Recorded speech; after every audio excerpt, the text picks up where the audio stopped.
बहिणींची e-KYC राहिली आहे त्यांना जिल्हा महिला विकास विभागात कोणतेही कागदपत्र सादर करता येणार नाही। याबाबतचे कोणतेही निर्देश सरकारने दिले नाहीत। इकडे पाठवला मान कोणी उत्तर व्यवस्थित देत नाही फिरवता इकडे तिकडे। हा तुमचं मला जायला केवायसी पैसे नाही पडले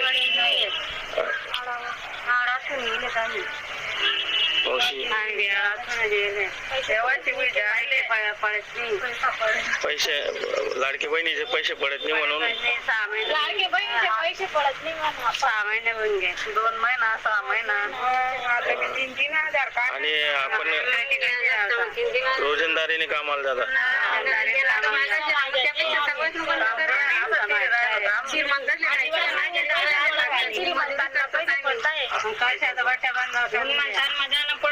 मजुरी करायला आम्ही कामे धंदा सोडी फिरायला पाहिजे कामले नाही बघणार आज मजुरी आम्ही टाकी राहणार गरीब डोळ्याचे टाकी नाही राहणार मग काय काम नाही मग बटासा बंद कर द्या।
लाडक्या बहिणी संदर्भात वेगवेगळे प्रश्न निर्माण सुरू झालेले आहेत। जे ई-केवायसी करू शकलेले नाही त्यांना पुन्हा एकदा काही संधी देण्यात येणार आहे काय नेमकी सद्यस्थिती आहे सरकारची? खरं तर ई-केवायसी ची सुरुवात ही गेल्या वर्षी ऑगस्ट महिन्यापासून साधारणपणे सुरू झाली।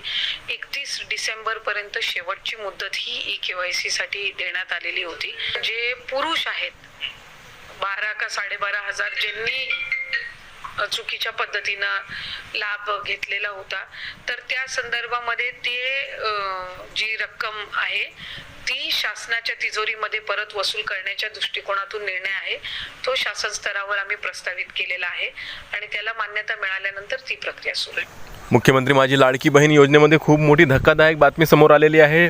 लाडक्या बहिणींचं टेन्शन वाढवणारी बातमी समोर आलेली आहे। नेमकी ही बातमी काय आहे आणि या बातमीमध्ये आदित्य तटकरे यांनी काय नेमकं सांगितलेलं आहे हे आपण बघणार आहोत आजच्या व्हिडिओमध्ये।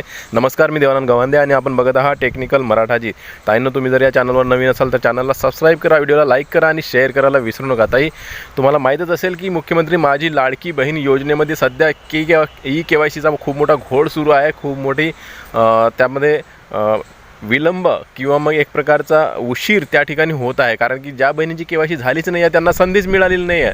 बघा, तुम्ही लक्ष घ्या, ध्यानपूर्वक ऐका, कारण की संधी फक्त त्याच महिलांना मिळाली ज्यांची केवायसी चुकलेली होती आणि त्या महिलांनीच आपली केवायसी 3 ते 4 महिन्याचा कालावधी त्यांना मिळाला आणि चुकीची दुरुस्तीसाठी त्यांना 30 एप्रिलपर्यंत वेळ मिळाला। म्हणजेच की जवळपास त्यांना 4 महिन्यांचा कालावधी त्या ठिकाणी मिळालेला होता। फक्त ज्यांची केवायसी चुकलेली होती त्यांना चुकीची दुरुस्ती करण्यासाठी हा वेळ मिळाला होता, म्हणजे त्यांनाच संधी मिळाली फक्त। आणि ज्यांची केवायसी झालीच नाही आहे, ज्यांनी केवायसी ज्यांना करताच आलेली नाही आहे, ज्या केवायसी करण्याचं राहून गेलेल्या होत्या आणि या बहिणींना अजूनही संधी मिळालेली नाही आहे।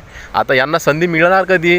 आणि आदित्य तटकरे यांनी नेमकं काय म्हटलं आहे आजच्या व्हिडिओमध्ये मी तुम्हाला सांगणार आहे नेमकं, आणि तुमचं टेन्शन कसं काय वाढणार आहे हे सुद्धा सांगणार आहे.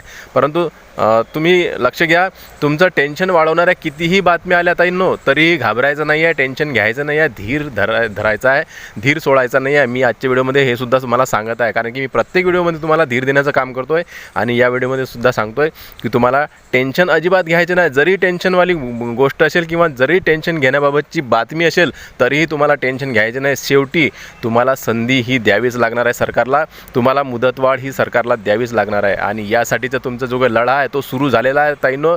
रस्त्यावर उतरलेल्या आहेत लाडक्या बहिणींनी आणि हजारोच्या संख्येने लाडक्या बहिणी आपल्या जिल्हा व महिला बाल विकास कार्यालयामध्ये त्यांनी घेराव केलेला आहे. जिल्हाधिकारी कार्यालयामध्ये जाऊन त्यांनी घेराव केलेला आहे, त्यांना विचारणा केलेली आहे, त्यांना प्रश्न विचारण्यात आलेले आहेत की सर आमची केवायसी कधी होणार आहे, आम्हाला संधी कधी मिळणार आहे, आमचे पैसे का बरं नाही आले आहेत, 7-8 महिन्यांपासून आमचे पैसे बाकी आहेत ते का आलेले नाहीत. तर अशा प्रकारचे प्रश्न आहेत आणि कागदपत्रसुद्धा घेऊन गेलेले आहेत लाडक्या बहिणी. आता आदेश जरी आला नसेल की कुठल्याही महिला व बालविकास विभागात कुठल्याही प्रकारचे कागदपत्रे घेऊन केवायसी होत नसली, आदेश जरी आला नसला तरी लाडक्या बहिणी तिथं जाब विचारायला जाऊ शकतात. हे तुमचं एक हक्क आहे. तुम्ही तिथं जाब विचारू शकता अधिकाऱ्यांना की आमची केवायसी कधी सुरू होणार आहे, का करत नाही तुम्ही केवायसी, का बरं संधी मिळत नाही आहे. चुकीची दुरुस्ती करणाऱ्यांना संधी दिली तशी आम्हाला संधी का मिळत नाही आहे, अजून किती वेळ लावणार आहात तुम्ही. मग वेळ लावणार आहात तर मग आमचे 7-8 महिन्यांचे पैसे तुम्ही देणार आहात का. मग अशा प्रकारचे प्रश्न तुम्ही विचारू शकता ताईंनो, कारण की तो तुमचा हक्क आहे. लाडकी बहीण योजना ही सरकारनं चालू केली आणि सरकारच्या चुकीमुळेच हे केवायसीचा घोळ झालेला आहे. तुमची काहीही चुकी नाही आहे, तुम्हाला टाईमआउट झालेला आहे. तुमचं जे काही केवायसीमध्ये करताना तुम्हाला जो काही सर्व्हर आहे ते डाऊन होत होतं, त्याचबरोबर तुम्हाला OTP लवकर यायचा नाही, आलाय उशिरा यायचा आणि तो OTP टाकल्यानंतर तुमचा OTP कामच तिथं करायचं नाही. म्हणजे एकूण काय तर सरकारची वेबसाईटची सुद्धा चुकी आहे. तांत्रिक अडचण असल्यामुळे सरकारनं सुद्धा ही जी काही वेबसाईट बनवली होती त्यामध्ये सुद्धा खूप मोठा घोळ त्या ठिकाणी झालेला होता. सक्सेसफुलचा मेसेज आल्यावरही काही बहिणींना पैसे आले नाहीत ताईंनो, म्हणून तुम्ही समजून घेऊ शकता की किती मोठा तांत्रिक घोळ त्या ठिकाणी आहे. म्हणजेच की ही जी काही तुमची चुकी आहे हे तुमची नाही आहे, सरकारची आहे आणि म्हणून तुम्हाला संधी सरकारला द्यावीच लागणार आहे. आदित्य तटकरेंनी आता तुम्ही व्हिडिओमध्ये बघितलं असेल की त्यांनी काय म्हटलं आहे की ज्या पुरुषांनी महिलांच्या नावाने पैसे उकडलेले आहेत त्यांनी लाडक्या बहीण योजनेचा लाभ घेतलेला आहे, त्यांच्याकडून आम्ही आता रिकव्हरी करणार आहोत. ज्यांनी फसवणूक करून आमच्याकडून पैसे घेतले आहेत लाडक्या बहीण योजनेचे, त्या सर्व पुरुषांकडून आणि महिलांकडून आता हे पैसे आम्ही रिकव्हरी करणार आहोत, वापस घेणार आहोत आणि त्यानंतर ज्याचा जो प्रस्ताव आहे हे वापस घेण्याची प्रक्रिया जी काही होणार आहे, रिकव्हरी करण्याचे पैसे, त्याचा जो प्रस्ताव आहे आम्ही शासन स्तरावर ठेवलेला आहे आणि त्या प्रस्तावावर जे काही शासन ज्यावेळेस मान्यता देईल त्यावेळेस आम्ही जे काही पैसे रिकवर करू, त्यानंतर मग आम्ही या KYC बघू, असं प्रकारचं त्यांचं म्हणणं होतं. तर तुम्ही बघू शकता यामध्ये किती मोठा वेळ लागणार, टाईम लागणार आहे. मग का 5-6 महिन्यांचा कालावधी झाल्यावर आम्हाला KYC संधी मिळणार आहे का, असं तुम्ही आता समजू शकता की या ठिकाणी सध्या तरी तुम्हाला संधीची असं कुठलीही गोष्ट आदित्य तटकरे यांनी सांगितली नाही आहे, परंतु अंदाज असा वाटत आहे की तुम्हाला थोडा थांबावं लागणार आहे. आता किती हे काही सांगता येणार नाही कारण की आदित्य तटकरे यांनी सुद्धा काही सांगितलेलं नाही. त्यांनी सांगितलं की पैशांची रिकव्हरी झाल्यावर नंतर आपण बघू, अशा प्रकारचं त्यांचं या ठिकाणी म्हणणं होतं. आता तुम्ही समजू शकता त्यांचं म्हणणं काय आहे. तर अशा प्रकारे तुमची टेन्शन वाढवणारी ही गोष्ट आहे. परंतु आपण तुम्हाला आणखीन सांगतो आहे की आदित्य तटकरे यांचे विचार आणखीन बदलू शकतात, शासन स्तरावर आणखीन हालचाली सुरू होऊ शकतात आणि तुम्हाला लवकर याबाबत आनंदाची गोष्टसुद्धा मिळू शकते आणि तुम्हाला लवकरात लवकर KYC संधीसुद्धा मिळू शकते ताईंनो.